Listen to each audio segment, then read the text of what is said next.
The parable of the mustard seed. He put before them another parable.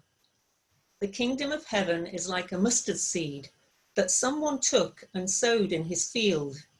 It is the smallest of all the seeds, but when it has grown, it is the greatest of shrubs and becomes a tree, so that the birds of the air come and make nests in its branches. He told them another parable. The kingdom of heaven is like yeast that a woman took and mixed in with 3 measures of flour until all of it was leavened. The kingdom of heaven is like treasure hidden in a field, which someone found and hid. Then in his joy he goes and sells all that he has and buys that field. Again, the kingdom of heaven is like a merchant in search of fine pearls. On finding one pearl of great value, he went and sold all that he had and bought it. Again, the kingdom of heaven is like a net that was thrown into the sea and caught fish of every kind. When it was full, they drew it ashore, sat down, and put the good into baskets, but threw out the bad. So it will be at the end of the age. The angels will come out and separate the evil from the righteous and throw them into the furnace of fire, where there will be weeping and gnashing of teeth. Have you understood all this? They answered, yes. And he said to them, therefore, every scribe who has been trained for the kingdom of heaven is like the master of a household who brings out his treasure, what is old and what is new and what is old. Over to Phil now for our short sermon this morning. I want to say first of all that Jesus taught most often in parables. And of course he drew his inspiration for the stories he told from the world around him. I think Jesus must have lived his life from day to day, always wondering to himself, what is God saying to us today? Through this mustard plant in the garden, through the people digging in the fields, through the bread making going on in the kitchen, through the haggling in the marketplace, through the fishing on the lake. Jesus had his eyes open to the meaning in all of it. And I think he was always ready for God to speak to him in these new and different ways. Towards the end of last year, I wonder if you remember, there were some stories in the news about treasure turning up in odd places. There was a story in the news at the start of December last year of a man searching the bed of a stream in Scotland and finding 2 huge gold nuggets. The 2 pieces fitted together and became known as the Reunion Nugget, worth around £80,000. At about the same time, a team working in a scrapyard in Suffolk began to cut up an old safe that someone had left there.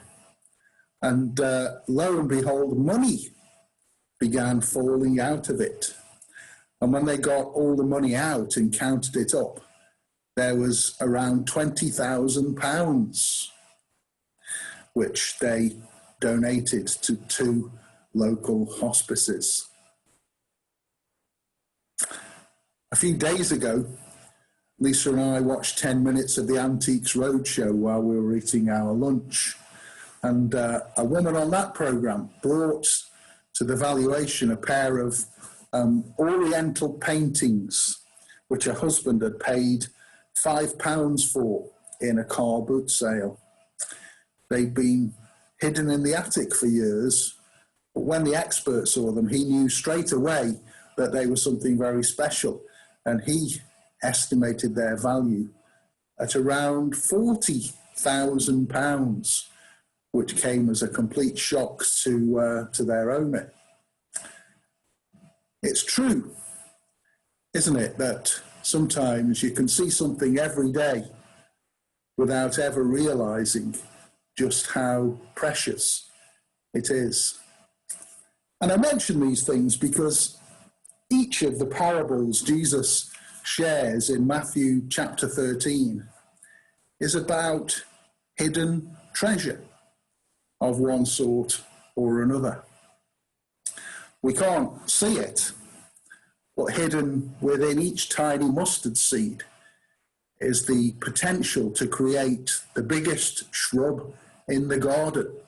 That's a wonder you and I would struggle to explain even now. Within the bread is yeast, a substance so special that even a tiny amount is enough to leaven a whole batch of loaves. Hidden in the field is a valuable treasure, worth more even than the field itself. Waiting among the bric-a-brac in the marketplace is a valuable pearl for the merchant to find. And in the sea are innumerable fish just waiting for us to put out the nets and catch them. In these parables, Jesus describes the world as a place full of surprises and full of delights, just waiting to be discovered by those who have eyes to see and ears to hear.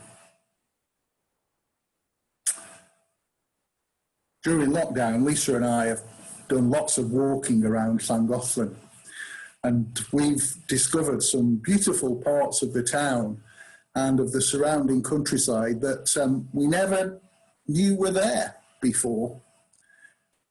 We've never seen them because we've never looked, at least not until a few months ago.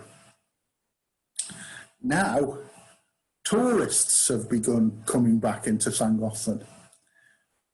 And you can spot the tourists in Llangollen because they're the ones who stand on the bridge in the middle of town looking in wonder at the river and the hills and the forests, while the locals mostly just march across the bridge on their way to somewhere, hardly noticing the beauty all around them.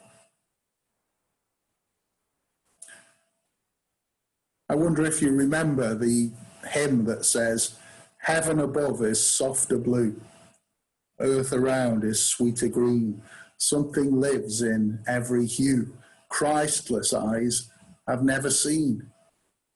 Birds with gladder songs overflow, flowers with deeper beauty shine, since I know, as now I know, I am his and he is mine. Loved with everlasting love." Knowing Jesus and seeing the world in the light of his love and in the light of his teachings helps us to see something beautiful, something meaningful, something inspirational all around us, even in the ordinary things of life. This morning I want to say, first of all, open your heart and your mind to God and open your eyes to what is going on all around you. That's important because everything and everyone around us has the seeds of the kingdom hidden within. God is continually speaking to us. And there is so much to be discovered. Be aware. Open your eyes. Open the eyes of my heart, Lord. Open the eyes of my heart. I want to see you. And then secondly, I just want to draw your attention to the words with which Jesus ends this little discourse. He says, therefore, every scribe who's been trained for the kingdom of heaven is like the master of a household who brings out of his treasure what is new and what is old. It's not true that Jesus never had a kind word to say about the scribes and the Pharisees. And here, Jesus is saying something very kind and very encouraging to them. He tells them that all of their studying and all of their learning of the past is really useful and valuable. He says, put that alongside the treasures of the new, the gospel which I'm bringing you. And as my followers, you will have a fund of treasures, new and old, to draw on. And I was really struck by that phrase printed in bold in our service sheets this morning. Treasures new and old. We're at a very strange point in the history of our circuit, I think. No one has ever been here before because we are faced with the challenge of beginning again. As Methodist people, we have a long tradition and a long history, and there's no doubt that as we rebuild, we will need to draw on treasures old. And we need to think about treasures new as well, and think about how we might be different and better in the future. And we have a unique opportunity to do that right now. So I want to ask you to pray and think about what we might be and what we might do that is different after lockdown is over. What needs to stay the same and what needs to change?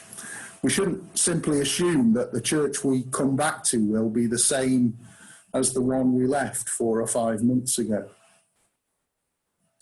In Chester this week, I saw a poster that very neatly summed that up. It was in the window of the Wesley Centre on St. John Street. It showed a tree cut down in its prime, a bit like the church has been, stopped in its tracks by the lockdown. But in the picture I saw in the window at the Wesley Centre, from the stump of that old tree, new shoots were beginning to grow. And the poster said, may we grow back, not to what was, but instead towards what we can become. May we grow back, not to what was, but instead towards what we can become. So the challenge of these parables of Jesus for us as individuals is to open our eyes and to see God at work all around us, growing his kingdom. Life will be so much richer and fuller if we're able to do that. And the challenge for us as churches and as a circuit is to take stock of where we are. What are the treasures old that we must never let go of? And what are the treasures new that we must now open our eyes to? Friends, do have a good week and enjoy your newfound freedoms if you're able to. But remember to keep on praying and thinking and to keep your eyes open to what God is saying and doing all around us. Amen.